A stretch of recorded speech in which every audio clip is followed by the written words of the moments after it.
Assalamualaikum warahmatullahi wabarakatuh. Kami dari kelompok 5 akan menyampaikan presentasi dengan judul Manajemen Jasa. Makalah ini disusun dalam rangka memenuhi tugas makalah kuliah pengantar manajemen. Dosen pengampu Ustadz Ahmad Faiz Qadiri Toha, MM. Program Studi S1 Manajemen Dakwah Sekolah Tinggi Ilmu Dakwah dan Komunikasi Islam Ar-Rahmah Surabaya, tahun ajaran 2022. Puji syukur kami panjatkan kehadiran Allah Subhanahu wa taala atas rahmat dan karunia-Nya kami dapat menyelesaikan makalah pengantar manajemen dengan judul Manajemen Jasa. Kami menyadari dalam makalah ini masih banyak terdapat kesalahan dan kurang baik dalam segi tulisan maupun kata-kata.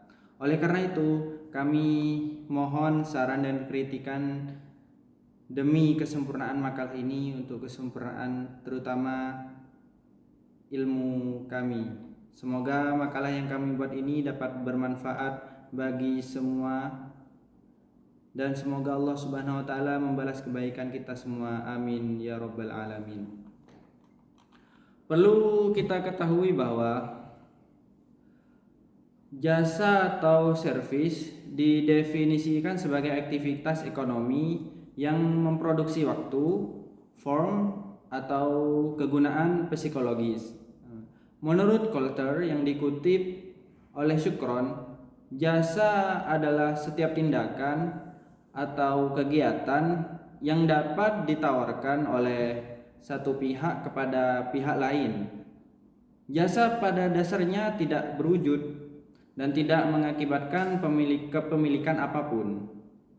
Jasa merupakan suatu kegiatan yang tidak bisa dilihat, tetapi jasa sendiri dapat dirasakan dan diambil manfaatnya bagi individu maupun organisasi. Jasa berhubungan dengan kualitas. Apabila jasa yang diterima atau dirasakan sesuai dengan yang diharapkan, maka kualitas jasa dipersepsikan baik dan memuaskan. Begitulah jika jasa yang diterima melampaui harapan konsumen, maka kualitas jasa dipersepsikan sebagai ideal. Namun jika jasa yang diterima oleh konsumen rendah daripada yang diharapkan, maka kualitas jasa dipersepsikan buruk atau kurang baik lah. Kualitas jasa dipersepsikan baik atau tidaknya itu tergantung pada kemampuan penyedia jasa dalam memenuhi harapan konsumen secara konsisten. Baik, mungkin kata pengantar sekian. Sekarang saya akan melanjutkan pembahasan, yaitu dilanjutkan oleh Akhi Razan Azril. Syukron. Bismillahirrahmanirrahim. Kali ini saya akan menyampaikan tentang pengertian jasa dan karakteristik jasa. Jasa adalah setiap tindakan atau kegiatan yang dapat ditawarkan oleh suatu pihak kepada pihak lain. Pada dasarnya tidak terwujud dan tidak mengakibatkan perpindahan kepemilikan apapun. Karakteristik jasa adalah kegiatan ekonomi dari hasil keluaran yang tidak terwujud yang ditawarkan dari penyediaan jasa, yaitu perusahaan kepada pengguna jasa ataupun yang konsumen. Atau jasa bersifat abstrak. Artinya jasa tidak dapat dilihat sebagaimana yang dijelaskan oleh Kemal yang tadi, dan juga jasa tidak dapat dipisahkan. Jasa umumnya dihasilkan dan dikonsumsi pada saat yang bersamaan dengan partisipasi konsumen dalam proses tersebut. Artinya konsumen harus berada di tempat jasa yang dimintanya sehingga konsumen melihat dan ikut ambil bagian dalam proses produksi tersebut. Yang ketiga, heterogenitas. Jasa merupakan variabel non-standar dan sangat bervariasi. Artinya karena jasa ini berupa suatu unjuk kerja, tidak ada hasil jasa yang sama walaupun dikerjakan oleh satu orang. Hal ini dikarenakan oleh interaksi manusia, karyawan, dan konsumen dengan segala perbedaan harapan dan persepsi yang menyertai interaksi tersebut. D. Tidak tahan lama. Yang keempat, jasa tidak mungkin disimpan dalam persediaan. Artinya jasa tidak bisa disimpan, dijual kembali kepada orang lain atau dikembalikan kepada produsen jasa, di mana konsumen membeli jasa tersebut. Contoh beberapa jasa yang sering terjadi di sekitar kita yakni jasa perdagangan seperti retail, grosir, dan distribusi. Yang kedua, jasa keuangan, asuransi, perbankan, dan lain-lain. Yang ketiga, jasa profesional seperti arsitek, pengacara, ataupun konsultan bisnis. Yang keempat, jasa konsumen seperti catering, pembersihan rumah, potong rambut, ojek, dan lain-lain. Jasa yang kelima, jasa perawatan pribadi seperti perawatan kecantikan dan perawatan gigi. Yang keenam, jasa komunikasi seperti tower telekomunikasi, jaringan nirkabel, broadband, radio, dan televisi. Jasa yang ketujuh, jasa transportasi, layanan taksi, kereta api, dan penerbangan. Yang terakhir, jasa rekreasi dan hiburan, tempat wisata, museum, taman bunga, taman hiburan, dan kebun binatang. Terima kasih. Selanjutnya akan dilanjutkan oleh teman saya. Baik, saya akan melanjutkan materi yang kedua, yaitu tentang jenis-jenis jasa. Nah, secara garis besar, jenis-jenis jasa dapat dibagikan sebagai berikut. Nah, di sini saya mengambil 10. Yang pertama itu jenis-jenis jasa usaha rumah tangga. Nah, di sini di mana jenis jasa ini mencakup banyak hal, khususnya yang berada di dalam rumah tangga. Nah, karena apa? Karena semua ini akan berkaitan dengan apa yang berada di dalam rumah tangga, seperti perawatan kebun, perbaikan rumah, air minum, reparasi alat-alat rumah tangga misal, dan alat-alat pembersih rumah dan sebagainya. Itu merupakan usaha rumah tangga, jenis-jenis usaha rumah tangga. Terus yang kedua itu jasa perumahan. Nah, jasa perumahan ini jasa yang melingkupi perumahan, baik itu apartemen, penyewahan maksudnya, baik itu apartemen, hotel, dan sebagainya. Terus dilanjut dengan jenis-jenis jasa yang nomor 3, yaitu hiburan atau rekreasi. Nah, jenis-jenis jasa ini berkaitan dengan penyewaan yang digunakan untuk rekreasi, digunakan untuk liburan. Nah, seperti alat-alatnya, alat-alat untuk berlibur, alat-alat misal mau camping, alat-alat camping dan sebagainya. Nah, itu merupakan jenis-jenis jasa hiburan. Terus yang keempat, jenis-jenis jasa pribadi. Nah, yaitu jenis jasa yang digunakan untuk perawatan tubuh. Nah, di mana dengan merawatkan tubuh kita, merawatkan tubuhnya maksudnya agar tetap sehat. Perawatan tubuh agar tetap sehat dan untuk giat beraktivitas, seperti perawatan wajah agar lebih cantik misal, agar lebih cantik bersona, dan juga pijat tubuh agar tetap sehat, dan juga potong rambut dan sebagainya. Yang kelima yaitu jenis jasa kesehatan, di mana jenis jasa kesehatan ini sangat penting bagi kehidupan manusia. Nah, karena ini yang akan mencangkup dengan kesehatan. Nah, terus seperti apa sih contohnya? Itu seperti rumah sakit. Nah, terus bidan. Nah, ketika badan sakit, nah makanya ada yang merawat tentang kesakitan tersebut, yaitu dengan seperti bidan dan rumah sakit tersebut. Terus yang keenam yaitu jasa bisnis. Jasa bisnis ini meliputi seperti akuntan dan juga konsultan dan lain-lainnya. Yang ketujuh yaitu jenis-jenis jasa komunikasi. Nah, di mana jenis jasa ini juga sangat penting bagi kehidupan, karena jenis jasa ini berhubungan dengan komunikasi, terutama dengan jaringan, misalnya warnet, terus wartel, pengiriman, fax, dan lain-lainnya. Terus yang ketujuh yaitu transportasi. Nah, jenis jasa seperti transportasi ini bisa dibilang masih amat digunakan sampai saat ini. Nah, Contohnya taksi. Nah, di mana sekarang masih banyak yang menggunakan taksi, angkutan umum, travel dan sebagainya. Nah, di sini masih digunakan sampai sekarang. Terus yang nomor 9 yaitu jasa keuangan. Contohnya jasa keuangan tersebut ya ialah leasing, pajak, pinjaman dan lain-lain. Di mana jasa keuangan tersebut melingkupi yang tadi yang sudah saya sebut, yaitu seperti pajak, pinjaman dan lain-lainnya. Terus yang terakhir itu pendidikan. Contoh, saya akan langsung menyebutkan contohnya. Contohnya yaitu guru privat, guru les, dan guru ngaji dan sebagainya. Nah. Baik, terima kasih. Saya akan melanjutkan presentasi dengan pembahasan kualitas pelayanan jasa.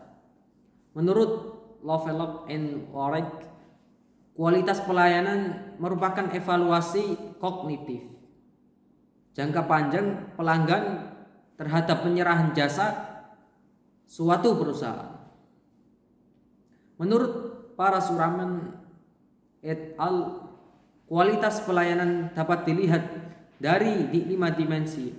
Antara lain, yang pertama yakni tangibles, yakni bukti langsung, merupakan kemampuan suatu perusahaan dalam menunjukkan eksistensinya kepada pihak eksternal.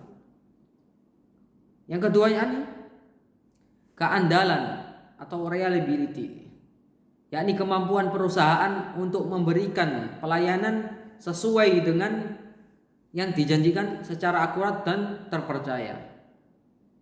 Kemudian yang ketiga yakni tanggapan atau responsiveness, merupakan suatu kebijakan untuk membantu dan memberikan pelayanan yang cepat, responsif dan tepat kepada pelanggan dengan menyampaikan informasi yang jelas. Kemudian yang keempat yakni jaminan atau assurance, merupakan pengetahuan, kesopansanan dan kemampuan para pegawai perusahaan untuk menumbuhkan rasa percaya pelanggan kepada perusahaan. Dan kemudian yang kelima yakni empati, merupakan pemberian perhatian yang tulus dan bersifat individual atau pribadi yang diberikan kepada para pelanggan dengan berupaya memahami keinginan konsumen. Demikian yang bisa saya sampaikan tentang kualitas pelayanan jasa. Materi selanjutnya akan disampaikan oleh teman saya. Terima kasih. Assalamualaikum warahmatullahi wabarakatuh. Perkenalkan, nama saya Masrur Huda. Saya dari kelompok 5. Di sini saya akan melanjutkan presentasi mengenai desain. Apa itu desain? Desain adalah suatu kegiatan kreatif untuk merancang atau merencanakan sesuatu yang umumnya fungsional dan tidak ada sebelumnya, dalam rangka menyelesaikan suatu masalah tertentu agar memiliki nilai lebih dan menjadi lebih bermanfaat bagi penggunanya. Jadi pengertian desain secara umum atau desain ini diciptakan pada zaman dahulu itu untuk merancang atau merencanakan sesuatu yang sebelumnya ini belum ada, gitu, untuk menyelesaikan suatu masalah tertentu agar menjadi nilai lebih bagi penggunanya. Lanjut, pengertian desain berdasarkan makna kata. Kata desain adalah berasal dari bahasa Inggris yaitu design, yang artinya dalam bahasa Indonesia yaitu rancang atau merancang. Namun dalam perkembangannya waktu, perkembangannya zaman, kata desain menggeser makna kata merancang, karena kata tersebut tidak dapat mewadahi kegiatan, keilmuan, keluasan dan pamor profesi atau kompetensi desainer. Melalui kajian etimologi, diketahui bahwa desain berasal dari bahasa Latin yaitu designer, yang berarti membuat, membentuk, menandai, menunjuk. Pengertian desain sendiri dalam kamus Oxford adalah rencana atau gambar yang dibuat untuk memperlihatkan tampilan dan fungsi dari bangunan, pakaian, atau objek lainnya sebelum benar-benar dibuat. Lanjut ke pengertian desain berdasarkan tujuan dan fungsi. Beberapa tujuan umum yang mencakup seluruh cabang desain, tujuan-tujuannya tersebut adalah antara lain: 1. Tercapainya fungsionalitas yang efektif dan efisien. Yang kedua, sebagai identitas atau brand. Yang ketiga, menjaga benda yang akan dibuat atau quality control. Yang keempat, kenyamanan indrawi. Yang kelima, menambah nilai benda yang akan dirancang. Yang keenam, mencapai kenyamanan fisik. Yang ketujuh, memberikan nilai makna yang ingin disampaikan. Dan yang terakhir, menyampaikan gagasan yang ingin disampaikan. Itu tadi pengertian desain berdasarkan tujuan dan fungsi. Lalu di desain ini ada namanya cabang ilmu desain. Cabang ilmu desain sendiri dibagi menjadi 4. Di sini yang pertama desain grafis atau desain komunikasi visual. Yang kedua desain produk atau industrial design. Yang ketiga desain interior, dan yang terakhir desain arsitektur. Gitu.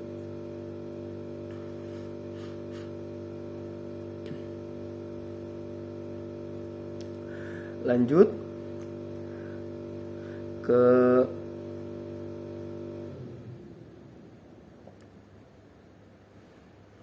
unsur-unsur desain. Unsur-unsur desain meliputi titik, garis, bidang, ruang gelap, terang, bentuk, dan sebagainya. Mungkin cukup presentasi pemaparan dari saya. Yang selanjutnya akan dilanjutkan oleh rekan saya. Saya akhiri. Assalamualaikum warahmatullahi wabarakatuh. Baik, saya akan melanjutkan pembahasan yaitu tentang pengertian layanan jasa. Apa sih yang dimaksud dengan jasa atau layanan itu? Perlu kita ketahui bahwa jasa atau layanan atau istilahnya bahasa Inggrisnya adalah service didefinisikan sebagai kegiatan ekonomi yang menghasilkan waktu, tempat, bentuk, kegunaan, psikologis. Jasa atau pelayanan juga merupakan kegiatan, proses, dan interaksi serta merupakan perubahan dalam kondisi orang atau sesuatu dalam kepemilikan pelanggan, yaitu yang dikutip dalam buku Edvardson et al. 2005. Jasa merupakan kegiatan, perbuatan, atau kinerja yang bersifat tidak nampak. Jasa juga merupakan struktur komprehensif, bukan tunggal, dan secara konsisten digunakan secara unidimensional. Perbedaan antara produk dan jasa juga merupakan suatu yang terus menjadi perdebatan. Oleh karena itu, pengertian jasa ini bersifat ambigu dan kadang-kadang menyesatkan. Begitu mungkin penjelasan dari saya tentang pengertian layanan jasa. Baik, saya akan melanjutkan pembahasan. Apa sih klasifikasi jasa atau layanan itu? Berdasarkan pendapat Levelov Yasid tahun 2001, klasifikasi jasa dapat berdasarkan 4 hal, yaitu yang pertama, klasifikasi jasa atas dasar karakteristik tindakan jasa. Yang kedua, yaitu klasifikasi jasa atas dasar cara penyajian atau interaksi. Yang ketiga, klasifikasi jasa atas dasar permintaan. Dan yang terakhir itu klasifikasi jasa atas dasar jenis hubungan dengan konsumen. Baik. Nah, karakteristik jasa atau pelayanan ini menurut Cipto tahun 2006 terdapat 4 karakteristik pokok pada jasa yang membedakan dengan barang. Keempat karakteristik ini meliputi yang pertama itu intangibility, yaitu jasa berbeda dengan barang. Jika barang menggunakan suatu objek atau alat atau benda atau apa yang semacamnya, maka jasa adalah suatu perbuatan, kinerja, atau bisa diartikan performa atau usaha. Nah, jasa ini bersifat intangible, artinya tidak dapat dilihat, dirasa maupun diraba itu tidak dapat begitu. Atau didengar sekalipun sebelum dibeli. Konsep intangible ini sendiri memiliki 2 pengertian, yaitu sesuatu yang tidak dapat disentuh dan dirasa, dan yang kedua itu sesuatu yang tidak mudah didefinisikan, diformulasikan atau dipahami secara rohaniah begitu. Yang kedua ini inseparability, yaitu barang biasanya diproduksi, kemudian dijual lalu dikonsumsi. Sedangkan jasa ini biasanya dijual terlebih dahulu, baru kemudian diproduksi dan dikonsumsi secara bersamaan. Interaksi di antara penyedia jasa dan konsumen ini merupakan ciri khusus dalam pemasaran jasa. Keduanya ini mempengaruhi hasil dari jasa tersebut begitu. Dalam hubungan penyediaan jasa dan konsumen ini, efektivitas individu yang menyampaikan jasa merupakan unsur penting. Dengan demikian, kunci keberhasilan bisnis jasa ada pada proses rekrutmen, kompensasi, pelatihan, dan pengembangan karyawan. Yang ketiga ini variability, yaitu jasa bersifat variabel, yaitu karena merupakan non-standardized output, yang artinya banyak variasi bentuk, kualitas, dan jenis, tergantung pada siapa, kapan, di mana jasa tersebut dihasilkan. Ada 3 faktor yang menyebabkan variabilitas kualitas jasa, yaitu melakukan investasi dalam seleksi dan pelatihan personil yang baik. Yang kedua, melakukan standarisasi proses. Yang ketiga, memantau kepuasan konsumen dalam pelayanan melalui sistem saran dan keluhan serta survei konsumen. Yang ketiga sekaligus terakhir itu adalah traceability, yaitu jasa merupakan komoditas tidak tahan lama dan tidak dapat disimpan dengan demikian, bila suatu jasa tidak digunakan, maka jasa tersebut akan berlalu begitu saja. Mungkin sekian pembahasan dari saya, yaitu tentang pengertian layanan jasa dan apa saja klasifikasi jasa dan layanan serta karakteristik jasa atau pelayanan. Sekian, terima kasih. Baik, dari pembahasan di atas yang disampaikan oleh rekan-rekan saya, kita dapat mengambil kesimpulan sebagai berikut, yaitu yang pertama itu jasa adalah setiap tindakan atau kegiatan yang dapat ditawarkan oleh suatu pihak kepada pihak lain, pada dasarnya tidak berwujud dan tidak mengakibatkan perpindahan kepemilikan apapun. Yang kedua itu kita dapat mengetahui karakteristik dalam bidang manajemen jasa, serta kita dapat mengetahui pengertian-pengertian menurut para ahli. Yang ketiga itu kita mengetahui dan dapat membedakan jenis-jenis manajemen dalam bidang jasa. Yang keempat yaitu kita dapat memahami bahwa pentingnya mengetahui jasa dan menerapkan kualitas pelayanan jasa yang baik itu sangat penting sebelum melakukan pelayanan dalam bidang manajemen jasa. Dan yang terakhir itu memahami desain layanan jasa itu sangatlah penting karena kita ketahui bersama bahwa dalam setiap bidang-bidang jasa setidaknya kita harus mempunyai brand atau nama serta tujuan dan fungsi dari pengadaan bidang manajemen jasa tersebut. Maka dari itu diperlukannya yang namanya desain layanan jasa untuk membentuk nama brand layanan jasa tersebut serta memberikan nilai dan makna sekaligus gagasan yang ingin disampaikan melalui desain layanan tersebut. Mungkin sekian presentasi dari kami kelompok 5. Kurang lebihnya mohon maaf apabila ada kekurangan dan salah kata. Kami mohon maaf sebesar-besarnya. Syukron kasiron. Wassalamualaikum warahmatullahi wabarakatuh.